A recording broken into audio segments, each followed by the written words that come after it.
Welcome to Shrink to Shrink, a psych view on the films with Dr. Colleen Mullen and Courtney Calkins, bringing lessons learned from the big screen into our own lives. He's not a doctor, he just has a master's degree. Well, thanks, Tiffany Jean. I it's kind of a backhanded compliment, I guess. But come on in, Colleen. I need you. I need you to help me figure this movie out. I'm here, Courtney. Good to see you. Or good to be here with you again. Start the clock now. We've got to pay for every minute of your time as we get together. And it is expensive. It is. I can't afford to podcast with you.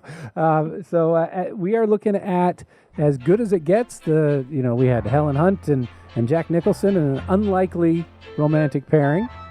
Yes, it's a great movie, and as we do with all these movies and our episodes, we're going to talk about a whole bunch of themes that are delivered to us through these movies. And today's themes are going to cover obsessive compulsive disorder, and then the multiple facets of a person's personality. Like, we get to see how Jack Nicholson, who's the main character, he hides behind this one side. He's this terribly offensive guy. And on the other side, we discover that he's really not like that at all. And then, as you said, an unexpected love relationship happens between him and Helen Hunt, and then a friendship between him and Greg Kinnear, who, when we hear some of the scenes played, we'll see that is not how it started out. So it's going to be a fun one, Courtney. It was an interesting social commentary just watching this movie again, because he talks about fags and he talks about Nancy and he talks about all this thing. It's like, you can't say any of the words that he says in this movie. You can't even say them in a movie anymore. And Jack Nicholson says them in As Good as It Gets. Yeah, he really covers the gamut of offending people. Yeah, he is he just equally offends everybody. He's an equal opportunity offender. Yeah. Sell crazy someplace else. We're all stocked up here. And that should be the theme for us. We're selling crazy someplace else. So we start off with his pathology. And as much as this was a visual thing, I think it really goes to the OCD-ness of Jack Nicholson as he comes in and he washes his hands. And I didn't even pick this up, but you wrote a note on it that really made it interesting. But let's listen to it first. Mm-hmm. So he's doing his lock 5 times. 1, 2, 3, 4, 5. 1, 2, 3, 4, 5. 1, 2, 3, 4, 5. Okay.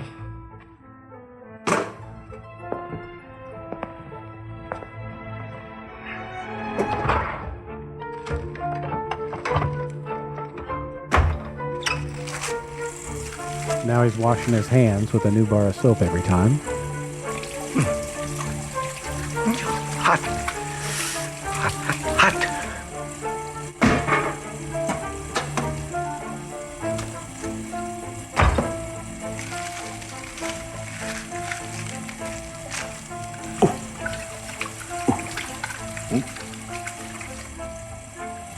So, Colleen, do you want to, obviously that was very, very visual, but it really, we wanted to feature that because it lent itself to the description of OCD. You want to give a little bit of information on that? Absolutely. So, so what we were listening to with the water running, and you could hear like paper crackling, and he was actually just, after he counted the locks 5 times and he did something else 5 times, he went into the bathroom and he turned on the sink and he took out 1 bar of soap, opened it up out of its wrapper, and we could see in his medicine cabinet it was just filled with bars of soap.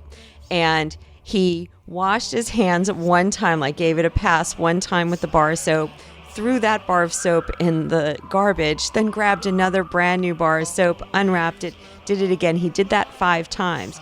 And so that is one of what's called the rituals of OCD.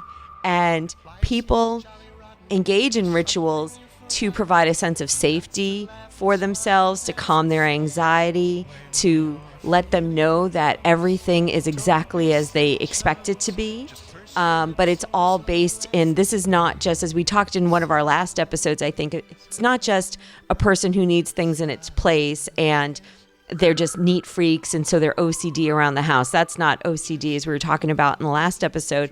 It is really that they have such a high level of anxiety that they have to engage in a type of ritualistic behavior to subdue the anxiety. It is a calming reaction to the anxiety, and it's usually there's thoughts in there. So maybe he has thoughts that they're sometimes to fix something, like maybe, I'm a terrible person, I'm a terrible person, I'm a terrible person. And he washes his hands 5 times and he counts everything's 5 times as a way of purging the anxiety and goes, okay, now I can be calm again. And not have those kind of thoughts. Other people have thoughts of, I think I just ran somebody over with my car, or I think I might kill somebody. Just, I don't know. What kind of other thoughts do you come up with, Courtney? Well, the two pieces that this was even after I got my master's degree and I was studying for my licensure. Obsessive compulsive disorder. Obsessive is your thinking. So you have obsessive thinking, which is related to your compulsive behaviors. So like you were talking about, there's this anxiety that maybe it may not even be, you may not consciously be aware of it, but it feels better to do this thing, right? So, and so that's the only way. You can't rest on your couch if you know that the carpet in the bedroom has, is out of line or not smooth on the floor. And so there's this, it turns into an emotional condition that can be quite, I say isolating. I was going to say, and stifling. Yeah, stifling and isolating. It makes it hard to have other people around because other people are messy and they don't comply. And I don't mean messy in a clean versus dirty. I mean, they're unpredictable. They're not robots. They're not automatons. They bring unpredictability into your life. And if you have to have these behaviors, these compulsive behaviors, that calm your obsessive thoughts, it's going to be harder if you have other people not complying. They only bring more anxiety to you. And so you can definitely end up being an isolated person. In making that distinction too between people that just kind of say, oh, I'm so OCD. Obsessive compulsive, like the keyword is disorder, right? It's when it interferes with your life. And we see through the different scenes in this movie that his compulsions and his behavior, his thoughts, his obsessive thoughts and his compulsive behaviors do everything you're talking about. They're isolating for him. They make him dislike other people. As we find out, that's a front for him, but he seems to dislike everybody as a way of keeping them away from him. It forces him to build this barrier of, don't come near me, because he doesn't want anybody in his space.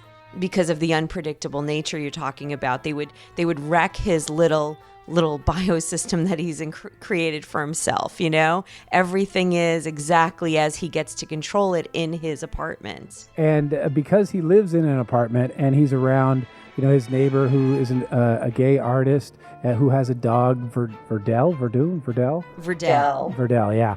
And he ends up he goes to the hospital because he gets beat up, and his manager, played by Cuba Gooding Jr., is looking for a home for the dog. And of course, he doesn't start with our Jack Nicholson, but he ends up with him, and here's that scene. Oh, I've been praying for him since I heard. Yeah. So, anyway, I'm on my way to the hospital. If you could just watch the dog, just for the night. Oh, no. No? No, I'm sorry. Okay. No. Thanks. Sorry. Oh, bitch. Damn dog.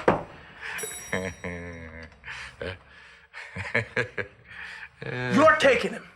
Yes, you are. Get the hell out of the way. You're taking him. Listen, leave it in the books. One night. Wait. You want to say no to me? You want to say no to me? Huh? You want to say no to me? I don't say nothing to you. Because I've never felt this crazy as I do right now. I almost want you to say no. Thanks for looking after him. Hey! Where are you going? You can't do this! You don't want to mess with me today! I can't take a dog. Nobody's ever been in here before! And that last piece is the key, right? That is it. That explains why he just can't have the dog in there. No one's been in this apartment. That is just, I could see how, so then wouldn't we, I guess we wouldn't say it was agoraphobia because he's not afraid to go outside. Oh, no, he leaves every day, as we find out, to go to a particular restaurant, which is also part of his obsessive behavior. Right. And you could see, I mean, there are pieces, I think my mom listens, but there are pieces of this character that remind me of my dad. You know, he will say things that I'm like, Dad, you don't talk to people like that, because he's very straightforward and clear, and he says things. He's a math teacher. He's like, you know, it's almost, you could see, even me just describing him as a math teacher, you go, okay, so his social skills aren't the greatest. He knows math. He's great dealing with predictability and numbers, and there is always a right answer. Whereas in life, then with people, there's not always the right answer, and he doesn't always quite understand why he's offended people. And so there's that part of this Jack Nicholson character that I can relate to. I'm like, oh yeah, well, you can't take him seriously. And Helen Hunt is one of those people who goes, well, he's just a dope. Other people give Jack Nicholson's character words power over them, and he scares them. And that was true for a long time for my wife. As she met my dad, she would be afraid of him, and I'm like, he's nothing to be afraid of. He's just a dope. I see him for being a social boob, you know, and you see him as a scary, mean man. I'm like, okay, well, I can see both sides, but Jack Nicholson in this one is a scary person the way he presents. Right, and we should say too, this whole dog situation, like the reason that when that woman starts that scene and is going, oh, I was worried about him until he was found, was because Jack Nicholson had taken the dog and thrown it down the trash chute in the apartment building, because he was really looking to get rid of this little pain in the neck dog. And that's how he treated people, animals, everything else. So then to be stuck with that dog was just the last thing that he would want. But also, though, plays into that OCD, that he just can't have anybody or anything in his environment. And that's part of his way, as we were saying, of just keeping everybody away from him. And so we talked even about last time on our Silver Linings Playbook episode, we talked about the need for treatment as medication and treatment as in therapy. And Jack Nicholson, in this case, he does have a psychiatrist that he goes to visit, and he, to help him for his treatment. And I love it that we have 2 times in a row where we have a counselor or a therapist type in the movie, because he goes to visit him right here. Yeah. Help! If you want to see me, you will not do this. You will make an appointment. Dr. Green, how can you diagnose someone as an obsessive-compulsive disorder and then act as though I had some choice about barging in? There's not going to be a debate. You must leave. You said you could help me. What was that? A tease? I can help you if you take responsibility to keep regular You changed the room appointment around. 2 years ago. I also regrew my beard, but you're not interested in changes in me. So it's like I don't have this mountain of available time. I have to get to my restaurant on time. Now, do you know how hard it was for me to come here? Yes. No, we're not doing this now. I changed just one pattern, as you always said I should. No. Nope. Oh, I read that. Thank you very much. What if this is as good as it gets? Oh.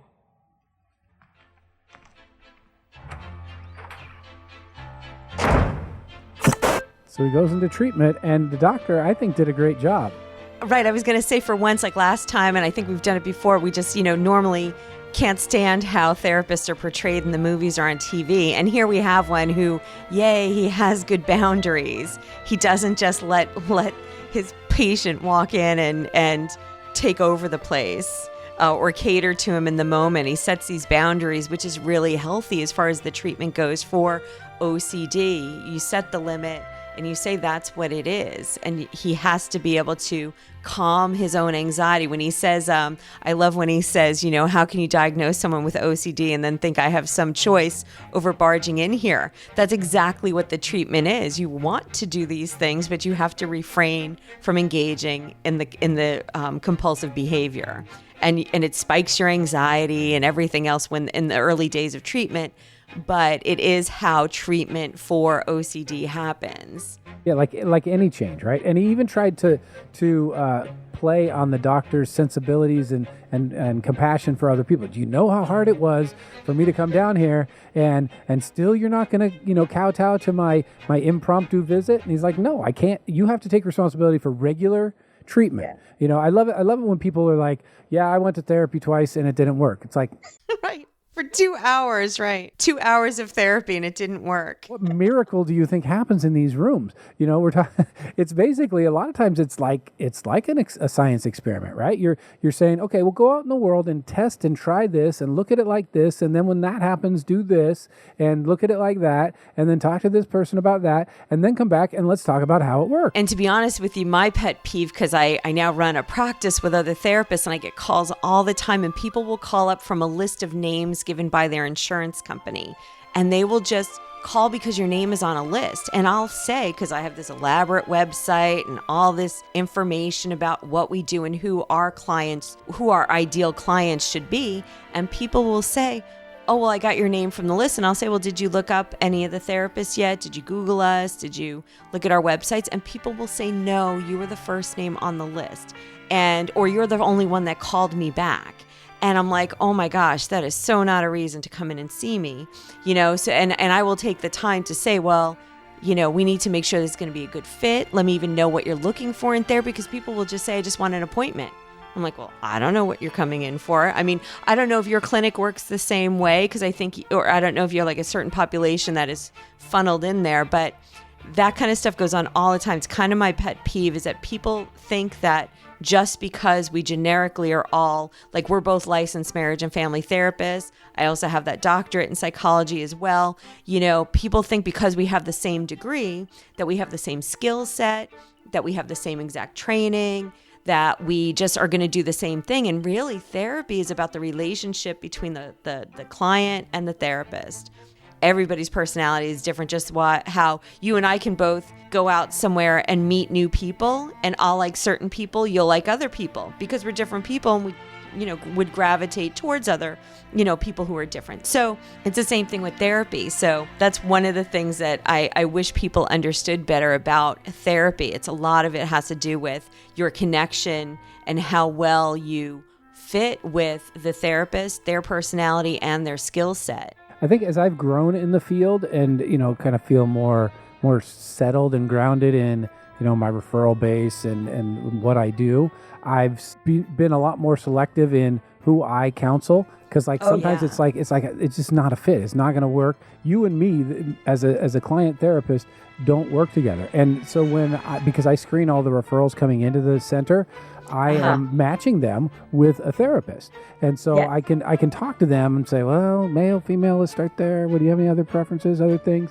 And it's not like a dating service. I'm matching like skills. I'm like, okay, well, I know this person is good with, anxiety, or this good one with depression. And if it sounds like it's there, but before I hand them off to that other therapist, I'll say, if it's not a match, then come back and talk to me. We have other therapists here, or you can go to another place or whatever, because the last thing any therapist would want to do, and worth their salt, would be to spend a lot of time working with somebody who you don't have that connection, and you're not going to be able to build that therapeutic partnership and relationship and contract with, and you start going down the line with it, and it's like, we're never going to end anywhere. And personally, it's a waste of my time. I don't like working with clients that I'm not good at working with, that don't fit my skills. Right. And so it sounds like you and I actually have similar roles at our offices, because we both do our therapy, but then we both are the screeners and the pairers of the other therapists. So we both are having a lot of the same experiences. Well, coincidentally. So now we're moving. Yeah. We talked about how Melvin, I guess I keep calling him Jack Nicholson, but Melvin. Right, is Melvin. is his character name. He ends up having to work with the dog. Yes, and what we're doing is we are moving on from our theme of OCD into more about seeing these two sides of Melvin's personality. And, we're going to hear very soon how Melvin, when he's mean, he is very, very mean. And so, yes, we're going to go into another scene where the dog is returned and what happens. Look at my boy. Look at him. Yeah, I found him, Mr. Bishop. I know you did. We know you did. Where was my little baby? Where was my baby? In the basement garbage bin eating diaper shit. Go ahead, John. You earned your fun. Sorry, it just struck me. Wait. How did he get down in the basement? I mean, even if he got in the elevator, huh? Maybe some nice neighbor shoved him down the garbage chute? Yeah, a nice neighbor with OCD who doesn't like unpredictable dogs yapping all the time. So that was the setup. You spoiled that one. You told him before. I forgot we were doing that scene. But this is a 1,000,000-year-old movie. So if you haven't watched it, watch it. It's a fun romantic comedy. It's definitely worth watching. And I think it won all sorts of Academy Awards that year. Probably did. I mean, Nicholson is amazing, and Helen Hunt is, really, really good. Greg Kinnear, I think at the time he was doing something. Wasn't he like the Talk Soup guy, or a late night show host? And then he did this movie, and all of a sudden he was getting all sorts of accolades as an actor. So he was really very good in this. We haven't featured much about his character or Helen Hunt just yet, but they are pivotal to learning about Jack Nicholson's character. Yeah, and a stellar cast includes an early Cuba Gooding Jr.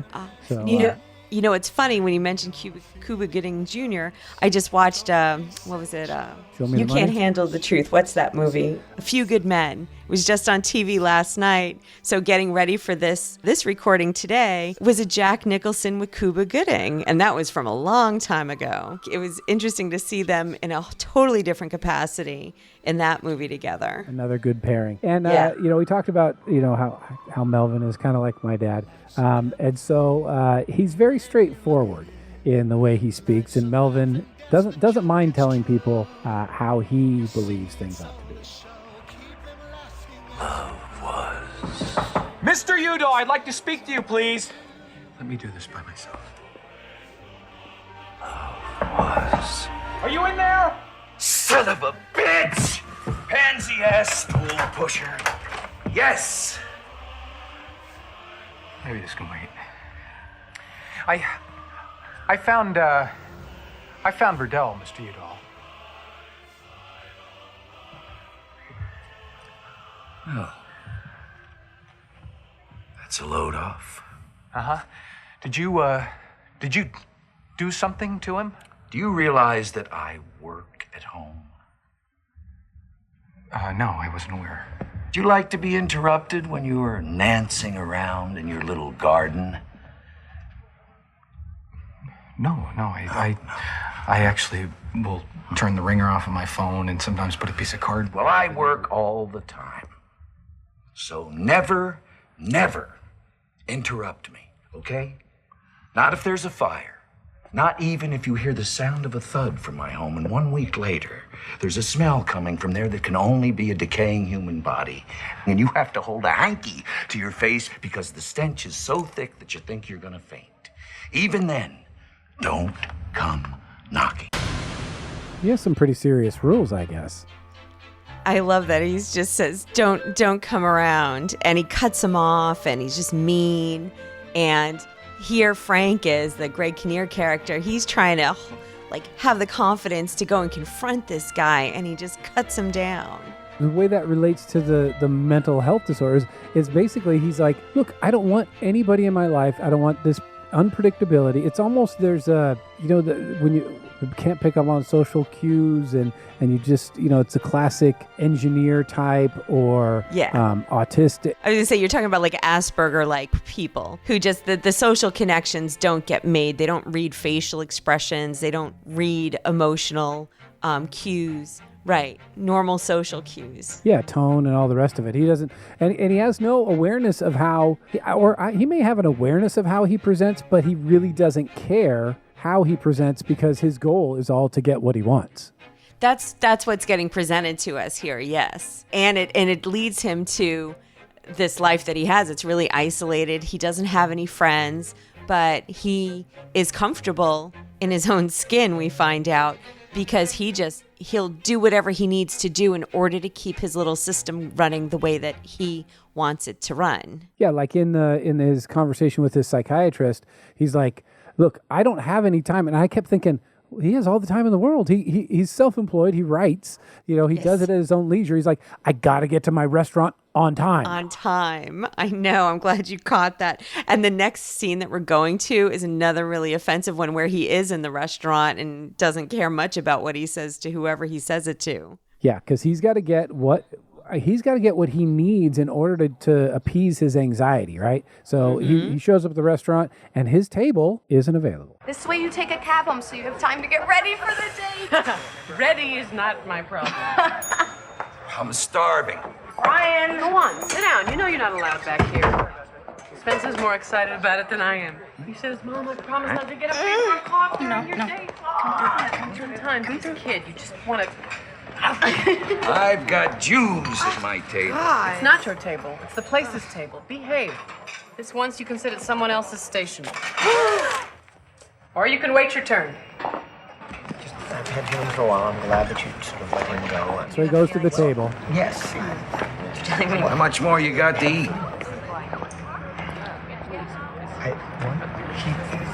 Appetites aren't as big as your noses, huh? What? That's it.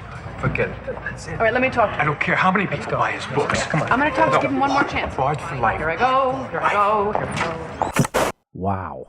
That's a great scene. I mean, he's so offensive, and then I think there's a secret part of me that, like, I don't want to go and offend people at a restaurant. But, when there's a great table and you can see that they're just like lollygagging around and they're taking their time and like their bill is just sitting there already paid for and they haven't left and you just want that table. Like, I wish I could go up and say, hey, could you just get up and go? Yeah, you're all done. Yeah, and he essentially is trying to just kick them out. They haven't even gotten their food yet, but man, he's rancid there. I think you and I kind of probably run in a little bit of different circles because the only time I've really run into that where I wish people would leave the table is at Costco. I got my hot dog, I got my drink, and all the spots are taken. I'm like, come on, you guys are all retired. Go do something out there. You don't sit around and enjoy the Costco, ice cream. But you got San Diego and views, and you're out there. That's right. being waited on. I go up and they call my number and I go get it. That's a dinner out for me. Yeah, no, I like to be waited on with a view. Yeah, so I want a good table. I don't blame you. But all of his stuff is all based in his own anxiety. And if we were working with him, we would say, okay, you must sit at this table and you must be on this time or what? Right? There's this other thing that it's not just I got to have the table and I got to be rude in order to get it. It's that he's got to satisfy something inside himself. Right. There's a thought that goes along with that, or else this might happen, or else this will come true, or else this is validated. Then, of course, the treatment, we figure out what it is, but then the treatment starts, the behavioral part of the treatment is, okay, so on Tuesday when you go in, you must sit at a different station with a different waitress and everything else. And because you hear, like, there's a gasp that we hear when she says you can go sit at another station. That's all the rest of the waitresses who want nothing to do with him. And the only one that could tolerate him is Helen Hunt.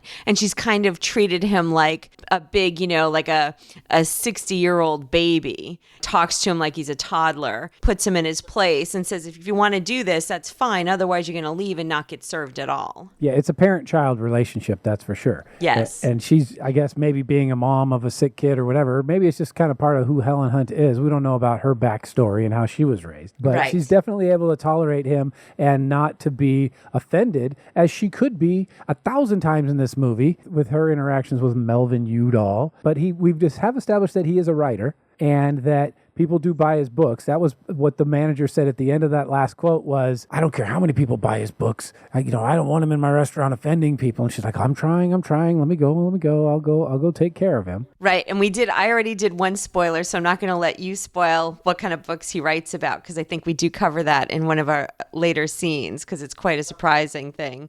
Right here, and it's you identified almost all of these clips, and I added on to yours. So this is a two-part. We do have this. So we see the true Melvin. She had confessed And he had forgiven. This is what you live for, he said. 2 heads on a pillow, where all is approval, and there is only the safety of being with each other.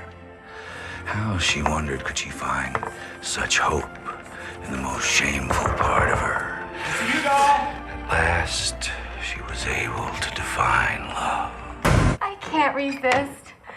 You usually move through here so quickly, and I just have so many questions I want to ask you. You have no idea what your work means to me. What does it mean to you? When somebody out there knows what it's like to be in here. Oh, God, this is like a nightmare. Oh, come on, just a couple of questions. How hard is that? How do you write women so well? I think of a man, and I take away reason and accountability. See, I like that one myself. I'm sure you do. So we find out that Melvin, this grumpy, nasty man who doesn't want anybody around, is a romance novel writer. Of all the things. Of all the things. He writes love stories and about connecting, and he makes women feel like he'd be a wonderful person to be. Like he must be great in a relationship. He must be a great lover because he writes women so well. And it's, I guess it's maybe just in the fact of even with the way the screenplay is written, because I'd be like, how the heck? I guess maybe he could intellectually know what's going on in relationships, but he has no personal experience, or maybe we don't ever see his ability to interact. I mean, we all have social contracts when we're meeting somebody. We're like, okay, I'm going to operate on a certain level of connectedness. I'm not going to reveal too much about myself. I'm not going to reveal too little about myself, so that we do have a connection and we build this kind of symbiotic relationship where there's this give and take. Melvin in his real life has none of that, but can put it down on paper in a way that really affected this gal at his publishing agency so well. She's like, oh my gosh, I finally get to meet the man who understands women like no other man does. And he's a total a-hole about it. What you were saying about his, like, he wouldn't have connection to it, but maybe it's just this underlying, and I'm a woman, and I'm like, oh, I'm going to romanticize it. Maybe it's this underlying part, because we find out, I mean, we did say already, it turns out to be a love story movie. There's this part of him that maybe longs for all of that. And so he has it, but the anxiety keeps him from actually living it. I don't know, that would be the little psycho-babble I might do with him if I found out that he was a novel writer and he had such OCD the way that he did. If he was my client, I'd be getting at where did he get all of that emotion? And what stops him from expressing it in more of that way in his regular life than in the nasty way that he expresses emotion? And that's not that strange when you're working in therapy to find out something, because oftentimes people have things like that in their life where it's like, look, if you took how you look at this piece of your life and applied it to the part of your life that's causing you difficulty, it would help you. So it's not even that we're all the time we're working with people to give them a brand new perspective. It's almost like we just take the existing perspective that they have of one thing and shift it over to the place so they can see it as there is something similar. Like if you were to talk with Melvin right here and say, hey, look, you understand women, you write this, and I've read this about how you think about how women respond to certain conversations, so maybe you could enact some of that in your real life and not just piss everybody off by calling them Jews at a table and Nancy boys, but he would probably come back like, oh, well, I don't want to have relationships with these people. Right, we'd say something like, what would it take for you to start enacting that? How different would your life feel, do you think, if you started doing some of these behaviors or saying some of these things? Any good client with OCD that shoves people away, their initial reaction has to be to reject that idea. As you said, he would shoo it away and say, "You're crazy. I don't want to have these relationships." There's part of me on one level I really cannot relate to OCD because I am more on the ADD. And every time, sometimes I hear about people who are like, I'm OCD and ADD. I'm like, that would be like the ultimate awful combination, because you need to be organized and do these things in a certain sequence so that certain things don't happen. That's the OCD. And yet, from my perspective, from the ADD, it's like, I can't even, I walk from room to room, and I've thought of 2 other things, and I go back and I'm like, oh, I didn't even do the original thing. Right. I'd be mid count somewhere and then like forget that I was in mid count, and I'd be on the other side of the room by now going, oh, I need to go back and do that 2 more times. Yeah. I even take it to like when I'm getting ready in the morning. Because usually I'll have a headset on or whatever. I love my audio.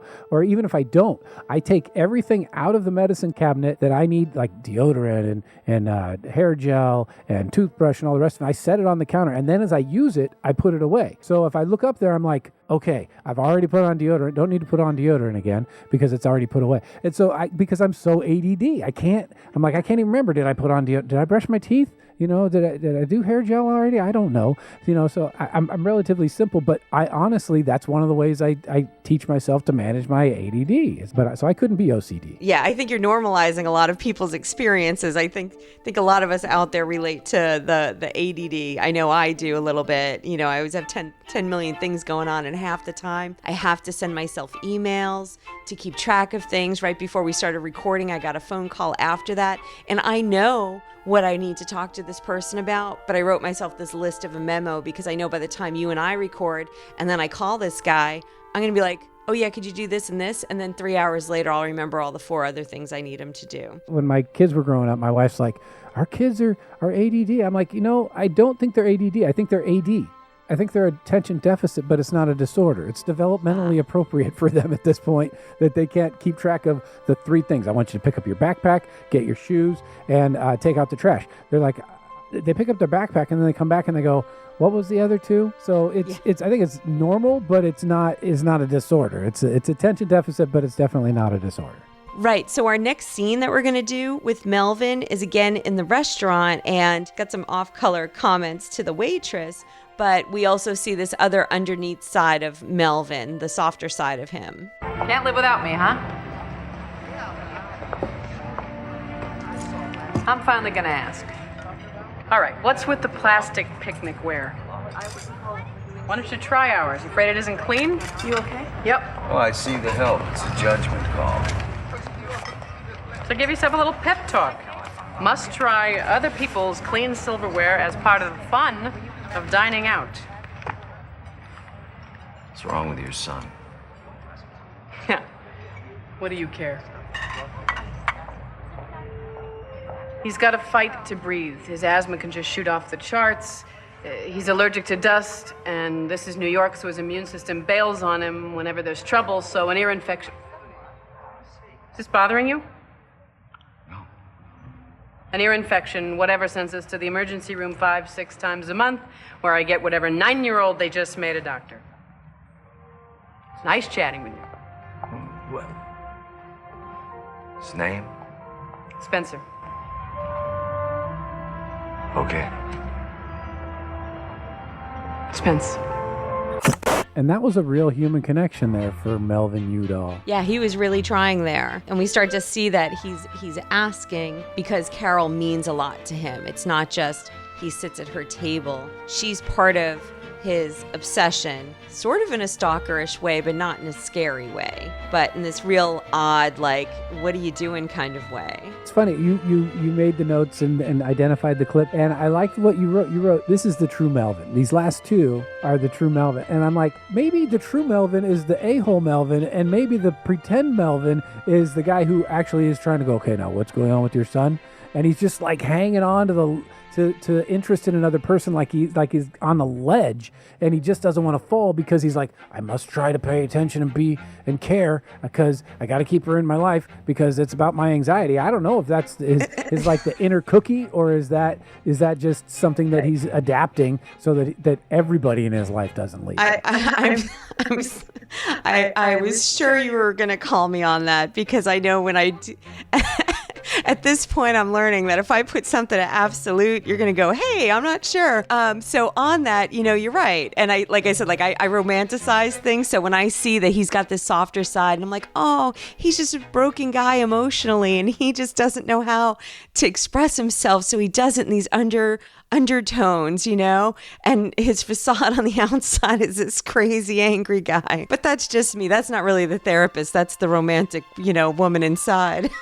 Yeah, and I'll bet that happens. You know, I don't run in circles with a lot of women who are dating, and they're not telling me about, you know, the guys in their life. But I imagine that it does happen to where somebody's telling you about someone who they're dating, and you're going, yeah, but I met them, and they don't seem like that at all. I'm like, well, once you really get to know them, there's really, you know, they're kind of just a big teddy bear. They come across as this grumpy a-hole, and I know everybody sees them like that, but when they're with me, they're actually, you know, kind and thoughtful, and they care about what's going on. I mean, I imagine that happens a fair amount, right? It does. And as someone I haven't really jumped back into the dating scene yet, but I'm expecting to head in that direction.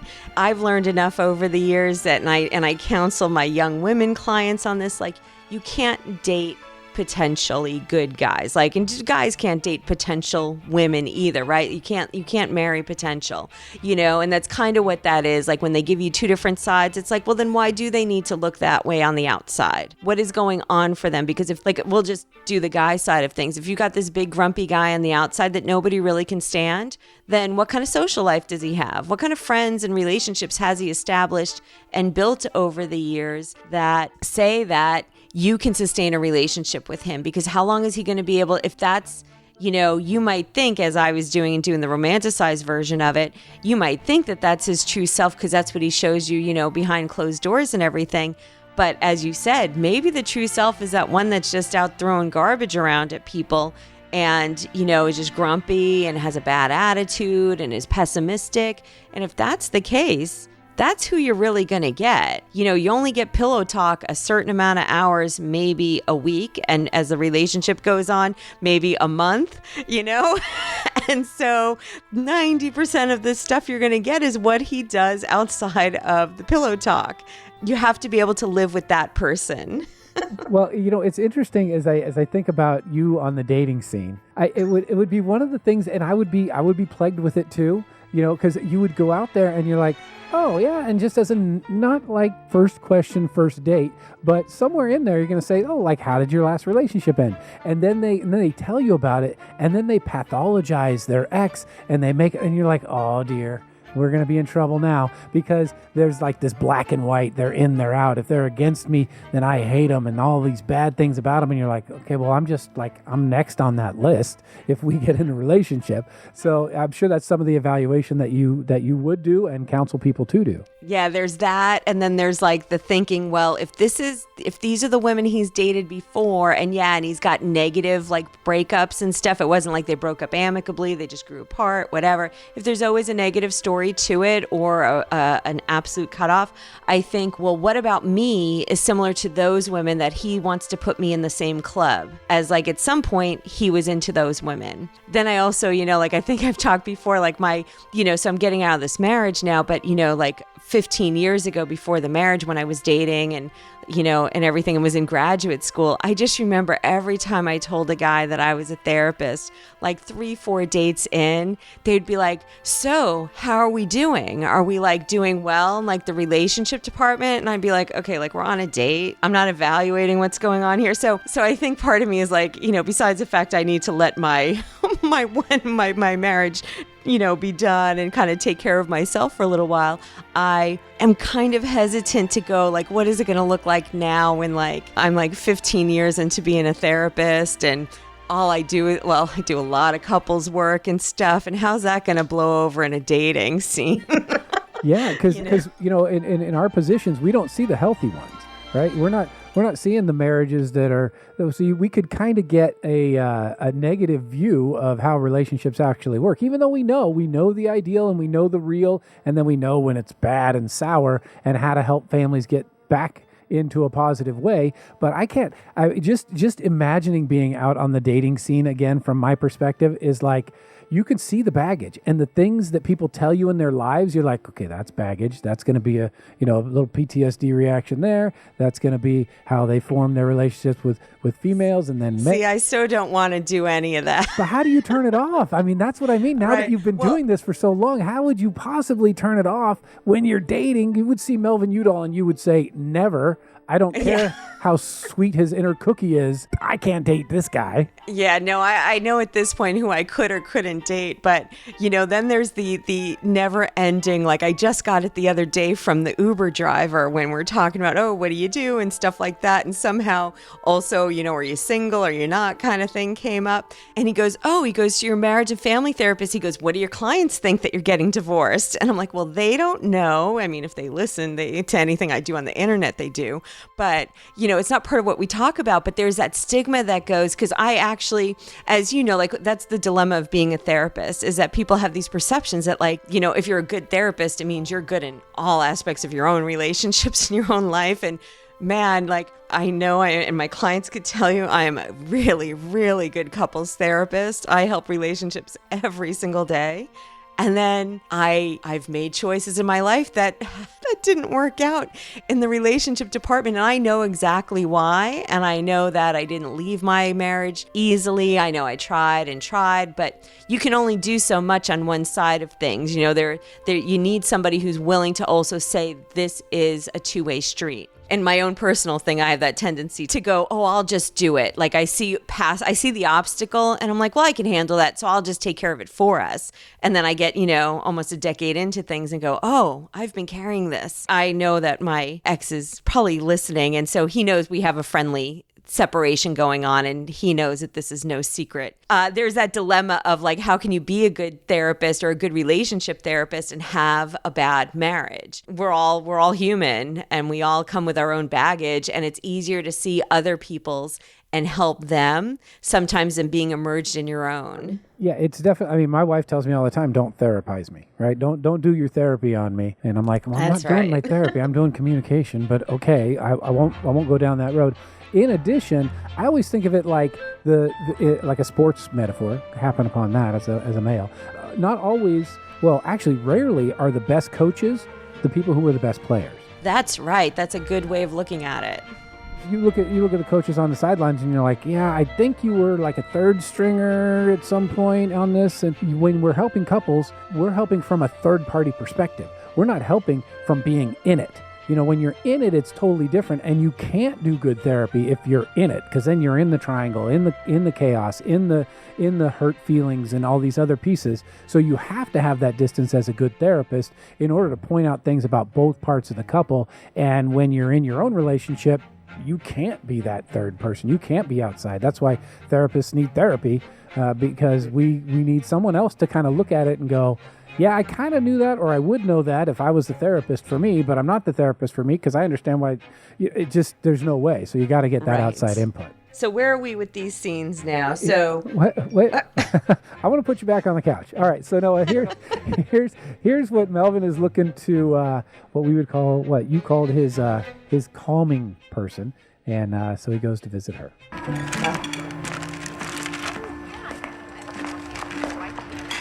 What the heck are those for? No. Get Carol. Oh, I'm filling in.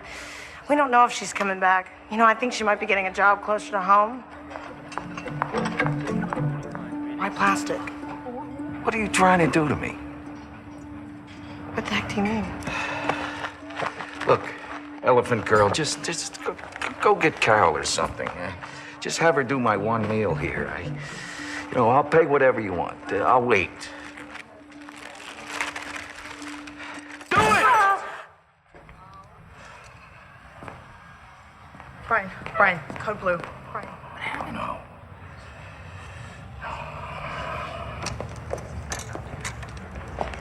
Out. Just shut up and get out. Do it. I'll be quiet. Just let me stay here. No problem. Go get Carol. Get her here. I'm not a prick. You are. I'm not judging. I'm a great customer. This day has been a disaster. I'm not sure if I can handle this too. Get out. Get out immediately, or there's gonna be trouble. Man, I mean it.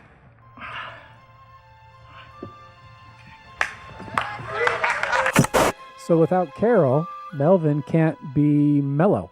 he has to it doesn't relieve his anxiety or something. What was demonstrated too when the waitress was asking him about the plastic utensils, she actually picked them up and grabbed them, which if you know anybody with true OCD and they've got a thing about germs or, what have you, about things being particular, that is a no-no. So he was really mad when she touched his stuff and he says, "What are you doing?" So, so I was seeing Carol as like, that was when we first really see how intricate she is to his disorder and that he can't function. He needs her to serve him breakfast. He needs her to have everything go the way that it normally does, where he sits at that table, she serves him, and life just goes on. And if that can't happen, you see he throws his tantrum. Essentially, that's how I'm looking. He's throwing his anxiety tantrum and getting himself in all sorts of trouble. And isn't that the balance to life in general, though, is the novel and the predictable, right? I mean, sometimes like when I travel or I go somewhere that's unfamiliar to me, I get this like dis-ease. I'm not as at ease as I want to be, because everything of every day is new, right? I can't, like I woke up, I wake up at home and I got my, my little ritual in the bathroom with my deodorant, Right. my hair, right? I'm used to that. That's familiar. I'm driving the same way to work. I'm doing all these things. That's predictable. But then when I get to work, it's not predictable because there's people involved in other things. But outside of that, I'm trying to keep it predictable. And Melvin is the extreme of that. Right? For him to travel to another location or go somewhere else would be way too much novelty for him. And so even having a different waitress at his familiar restaurant serving him the familiar food is too much for him, because he says, my day's gone so bad, I can't have one more thing go bad. But isn't that one of the balances to staying mentally healthy, is being able to have the predictable and the novel coexist? And adaptability, like that's what that is. He's not adaptable and he doesn't try to be adaptable. And so much so that when he says like, I can't have this, as you said, things are so bad, I can't deal with one more thing like this. He means like getting kicked out of that restaurant, not being able to come back for good. And then all of a sudden Carol is no longer part of his life. That's not going to work for him.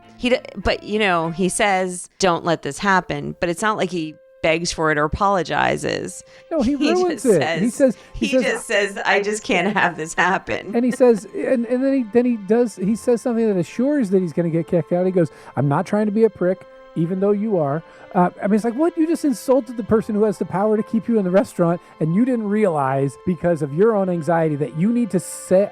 I don't know that Melvin has unspoken thoughts. I think he just says everything he thinks. That's like, I'm sorry because you're offended, you know? Right. I'm sorry you're being a jerk. Oh, yeah. What? How does that work? So his own anxiety drives him to go visit Carol. You said it's a creepy house visit, and it is, and here it is. I'm hungry. You've ruined my whole day. I haven't eaten. What are you doing here? This is not a sexist thing. If you were a waiter, I'd be saying... Are you totally gone? This is my private home. I'm trying to keep emotion out of this. Even though it's an important issue to me, and I have very strong feelings on the subject. What subject? That I wasn't there to take crap from you and bring you eggs? Do you have any control over how creepy you allow yourself to get? Yes, I do. As a matter of fact. And to prove it, I have not gotten personal and you have. Why aren't you at work? You sick? You don't look sick. Just tired and bitter. My son is sick, okay? About your mother. How do you know about my mother? I hear you talking while I wait. Mommy, finish my juice. I'm sorry, honey, 1 sec. How you doing? Should answer someone when they speak to you. I'm sorry, Melvin, that's it. I cannot handle you teaching my son manners.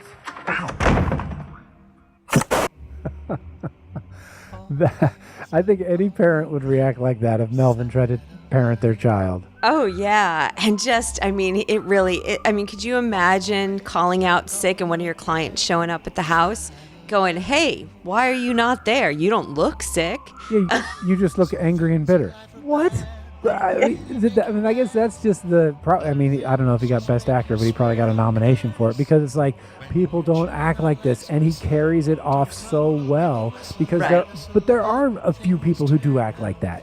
We just don't keep them in our lives for very long because nobody wants that type of analysis or if I want your opinion, I'll ask for it, but you don't have to just all the time give me your opinion. You don't look sick. I mean, I've made the mistake of saying to ladies, wow, you don't look like you're feeling too good today. And they're like, what? I just didn't put on my eye makeup. I'm like, oh, okay.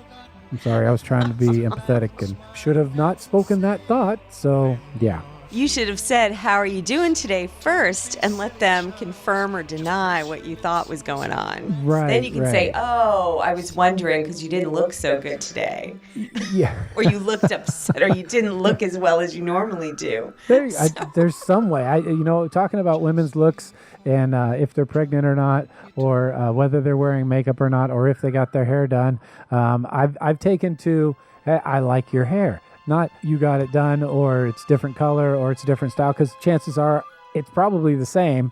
I'm just noticing it for the first time. So talking about women and their looks, I try to be very delicate because it goes wrong really quick sometimes. Well, and I'll tell you today, you mentioned that I'm doing my own little social experiment today out in the world. I'm looking for a new car. So I went yesterday and I was dressed and had my makeup on, did my hair and whatever. Today I'm going out like this. Like you see me, I'm in my gym clothes. My hair is a mess and no makeup. And I'm going to bet most of the dealers won't even come near me to even test drive a car. But I'm going to do my own social experiment and see how dressed and how much makeup I have to wear to get a car.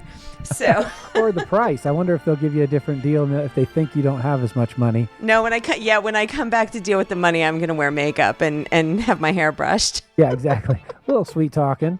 Oh, you're so cute. I wonder if we can get a better deal because my finances are just a little tight right now. I think I just lost anybody that ever thought I had like a feminine streak in me with that comment. But, you got to use what you have. I mean, that's, people say, oh, I don't want to teach my kid to manipulate. And I'm like, I want to teach my kid to manipulate correctly because I think everybody manipulates. Everybody uses the skills that they have and the tools and the knowledge that they have to try to make interactions go as well as they can for themselves. I mean, that's a form of manipulation. Well, and I know that yesterday when I was walking around from, on the lots, I know that they traditionally don't go to women because women are not the ones who are going to buy the car. And I have to tell them how much my payment is, which is quite a bit for the car that I have, and that I've been paying it and I own a business and I'm buying the car in order for them to start even really talking to me seriously about the prospect of getting a new car. And it's like, because traditionally they think unless you come up with a man, you're not the one who's going to sign the check. And I'm like, man, I've been signing the check for a long time. So like, I'll buy a different car if you're going to treat me badly. I'm not really that attached to the make and the model. It's interesting that even in this day and age, because the truth is when my wife and I go car shopping, I'm like, they talk to you. It's up to her. It's not up to me. Right. But they talk to you. Yes, they talk to me and I direct them to her. I'm like, hey, if she likes it, it's a sale. Because if my wife doesn't like the car, it ain't happening. So you better work on her before you start working on me. But you're right. The natural thing is they come up and talk to me, and I deflect it right off. I'm like, dude, I'm here because I want to support my wife, and I want to have her bounce her opinions off, and me throw mine in also. But in the end, if she likes it and I don't, she's getting it. It's going to be her car. I'm not the big check signer. I'm the one who's trying to make sure my wife evaluates things well and doesn't get, and make an emotional or rash decision. But in the end, she has to like it. But you get to play both sides. You could take a surrogate man for you just to deal with it. I thought about it. I'm like, I do have a few that I could bring, and I thought about that, but then I was like, no, you know what? I don't want to even perpetuate that reality. I mean, like, I definitely can sign whatever check I want, and they should appreciate that in this day and age. If a woman shows up on a car lot by herself with a very nice car to trade in, that she's probably paying for that car herself. Right, exactly. You're not gonna give them the opportunity to perpetuate the sexism that they're built on. That's right. Although I may bat my lashes and wear some makeup to talk numbers. And whatever works, right? So no movie is good without character development. And Melvin can't stay the a-hole the whole time, or he would not be likable at all. I mean, so far he's been a despicable character who tried to show some interest in Carol's son and then blew that. Tried to be nice and showing up the house saying how valuable she was, but he blew that. Now he's forced to take in his neighbor, and here is that scene as it takes place. Yeah, look, I gotta get a hold of Frank and see where I'm hanging my hat. Well, I think you're gonna have to camp it here. What are you talking about? There's Look at you. So in this part, they're both hanging out with the dog. You feel like your old self again, don't you? I know the feeling. Mommy and Daddy are home. Sorry. It's just fun to mess with. They rented your place furnished. Jackie said she was gonna bring your personal things. They were gonna set you up in here. It's an extra room. I never use it. It's got good light. No other choice, really. I'm coming.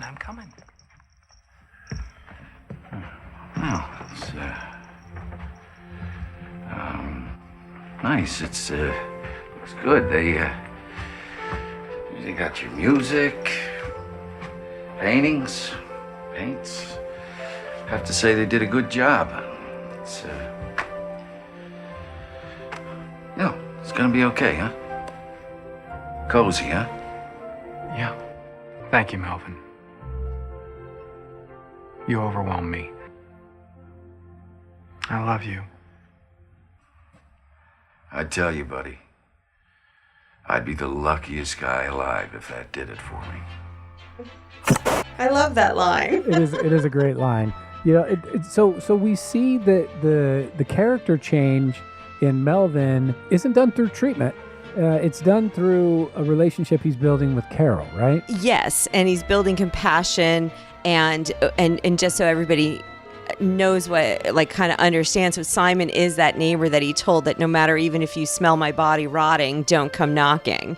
And now he's taken him in, set the place up because he was beat up very badly, then went broke.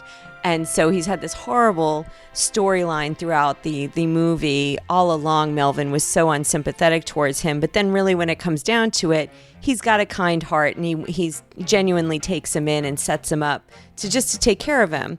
And then also, Simon comes with Verdell, the little dog who now Melvin has gotten so attached to. That's where, you see like there's that part, that underneath part where he can do connection. He can do the gestures that say, I really do care about you, and I don't have to just push you away all the time. In his own way, right? Because if there's one thing he has is money, and with Simon he had space, right? So he could give him that.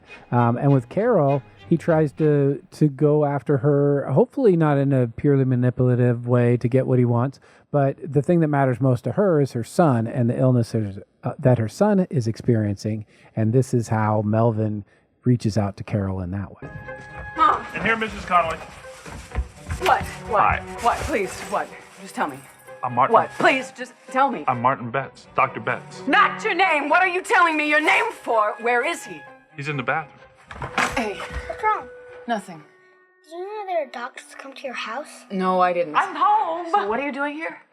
Well, I didn't know that you had a secret of Myra. What? Oh, you met the gift. He's good. I'm an expert on doctors. Okay, doctor. my wife is Melvin Udall's publisher. She said I was to take excellent care of this little guy because you are urgently needed back at work. That's what she told me. What kind of work do you do? Urgent need for a server. That's right. Very important. So I guess maybe even by the way that little scene plays out, Melvin is doing something very kind, and will definitely reaches Helen Hunt's heart by helping out her son. But in the end, or at least the origin of this doctor as a gift, was really just to get her back to work because I need to have my breakfast. I need my eggs on time. Right, but the underlying caring part is that he also, like we hear later on in the scene, that Melvin is taking the bill for all of it. The doctor gives them their personal number, which they think is like this amazing gift that they can call the doctor anytime they want, and that he's going to personally take care of the test for them, where they're used to getting shoved aside for other patients with more money. Suppose, like is the scene that we get played out by Helen Hunt. Yeah, so what he does is very kind, because if Carol's son can be well, then Carol is a happier woman, and Carol will go to work. Yeah, I hate to de-romanticize it, but then he can get his eggs from the right person. That's right. At that life point, can go on as he wants. Which is interesting. The relationship it kind of develops like almost unseen. It's like, okay, they seem to be having this normal kind of what I would consider almost an adversarial but tolerant relationship between Melvin Udall and whatever Helen Hunt's name is, character name. But then all of a sudden they end up in this kind of quasi relationship, which Melvin finds out just by an off the cuff way that Helen Hunt responds to him at their house, and here it is. What do you want, Melvin? I'm sorry I woke you. I wasn't asleep. What a break. Is it a secret what you're doing here? I had to see you. Because?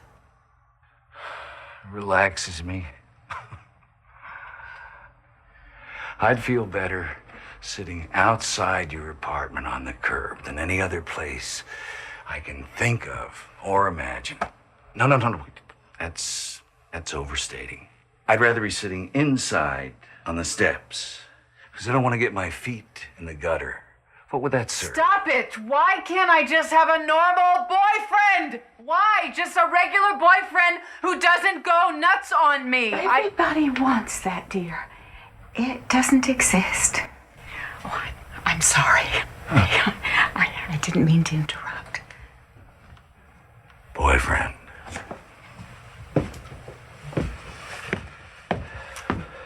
Come on in and try not to ruin everything by being you.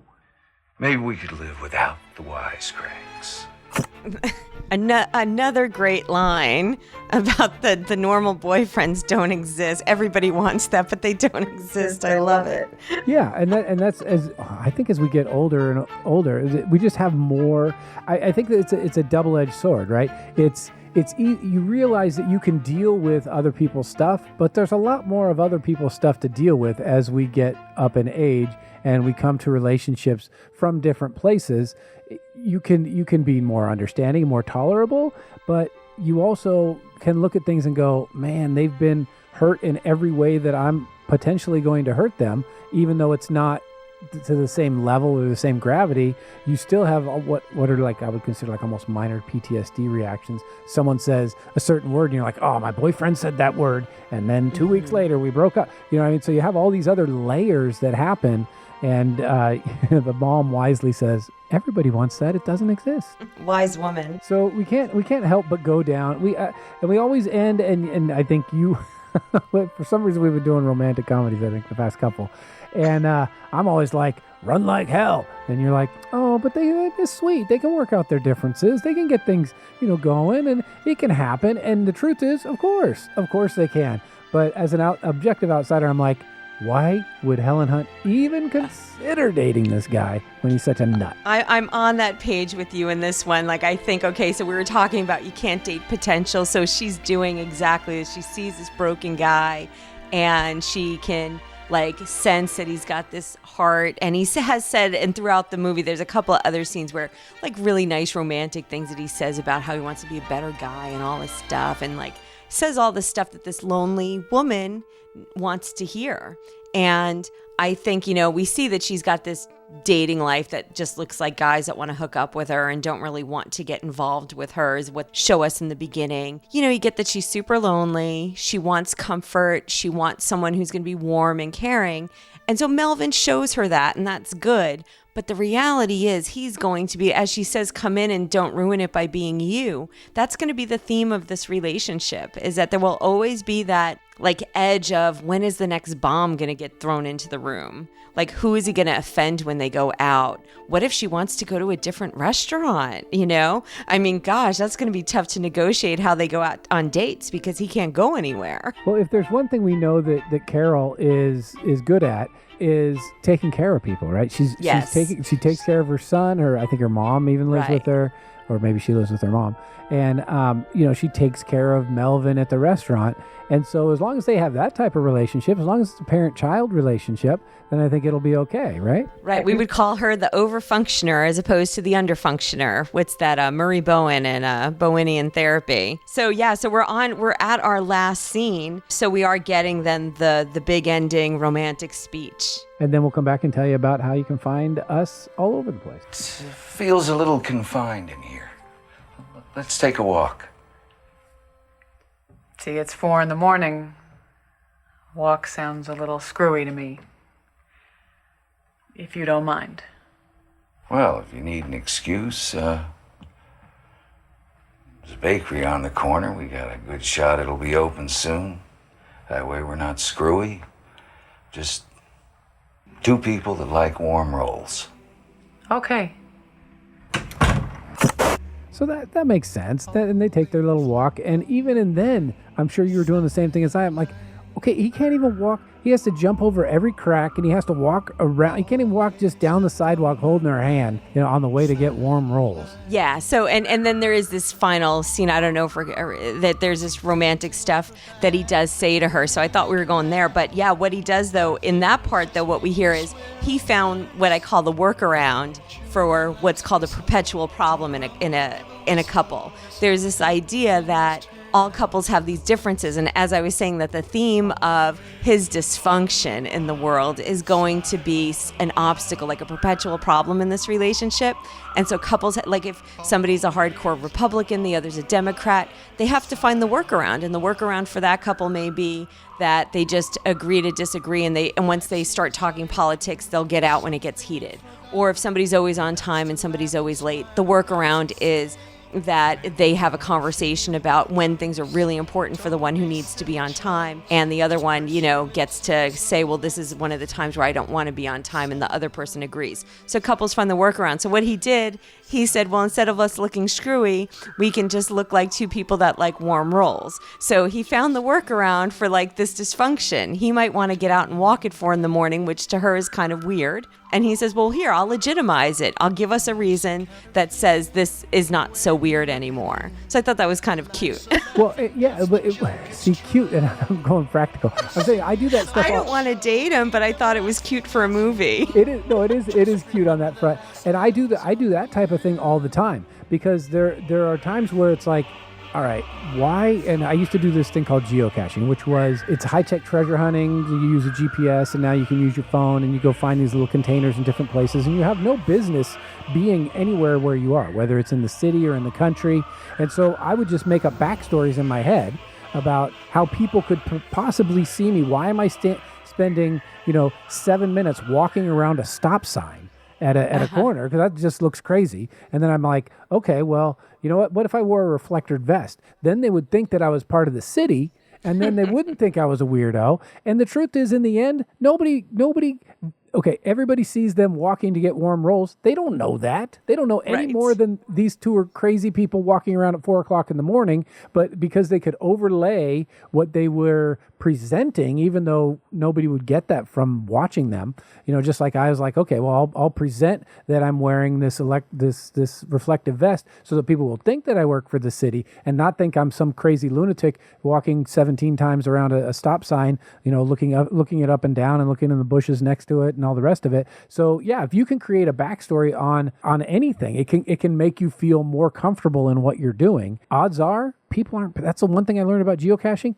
Nobody's paying attention to me. That's exactly what I was thinking. If you're standing 7 minutes at a stop sign, nobody else is pulling up long enough to see that. They're stopping and they're leaving. So, right, we all kind of come up with stories, but in particular, yeah, it's neat how, we do it individually, and we definitely do it as couples. Yeah, so that was our take on As Good as It Gets. So in wrapping up now, we do this once a month. Courtney you host also the QuadCast podcast, and tell everybody where they can find you. It's on iTunes, Stitcher, anywhere good. I mean, we're on Spotify, iHeartRadio, and anywhere that you find podcasts, you can find the QuadCast podcast, and it's the two faces. There's somebody else who wants to think they're a Quadcast, and we're not. So we can be found any of those places, and mainly on Twitter at QuadFatherMFT, and then we also have www.QuadFatherMFT.com, and you do Coaching Through Chaos, right? I do, and we have 40 episodes that people can go back and find on iTunes, Coaching Through Chaos. You can also check out what I do during the day in my therapy work at coachingthroughchaos.com, where you can also find all 40 episodes of the podcast. We're launching season 3 as of January, like the first Tuesday in January of 2017. So I'm collecting all sorts of really cool interviews of authors and experts on life management and really cool stories of resiliency and relationships for the upcoming season. It's going to be really a lot of fun. So we launched there, and then I'm on Twitter at Dr. Colleen Mullen. And then you can also find us at Shrink to Shrink. And we are at Shrink to Shrink with the number 2 in the middle on Twitter. And we also have a website. And of course, we're on iTunes and a couple of other directories, Libsyn. Yeah, we're all over the place. You found us once, you'll be able to find us again. So I don't know if you owe me money this time or I owe you money this time, Doctor. I think I actually owe you. That was quite a session I was giving you of information about myself this time. We'll continue it off the air. When we record early, I talk a lot, apparently. Yeah, well, good. We'll have to get you out in the morning for our November episode. Until such time, we will save a seat on the movie couch for you. See you next time.